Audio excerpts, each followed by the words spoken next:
Seule et unique session parlementaire de la transition au Burkina Faso. Le lundi 22 décembre 2014, les 90 membres du Conseil national de la transition, issus de la société civile, des partis politiques et de l'armée, se sont réunis à l'hôtel du député pour une cérémonie qui marque le début de leurs activités parlementaires. Outre le vote du budget, les députés de la transition vont se pencher sur des textes qui donneront au pays des hommes intègres les fondements d'une bonne gouvernance. L'histoire de notre pays, c'est cette volonté de transformation sociale que notre vaillant peuple, déterminé, avec sa jeunesse intrépide, a magnifié en s'insurgeant le 30 octobre dernier.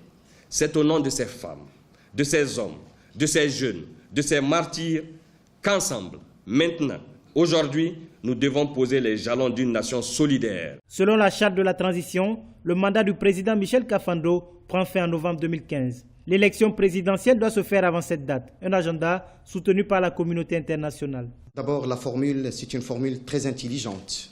C'est une innovation du peuple que nous devons tous ensemble s'incliner devant la grandeur de cette nation. Le 19 novembre 2015, un nouveau modèle de démocratie va être installé dans votre pays que nous devons tous ensemble, toute la communauté internationale doit se tenir. Pendant 10 mois, le Parlement de la transition suivra aussi l'action gouvernementale.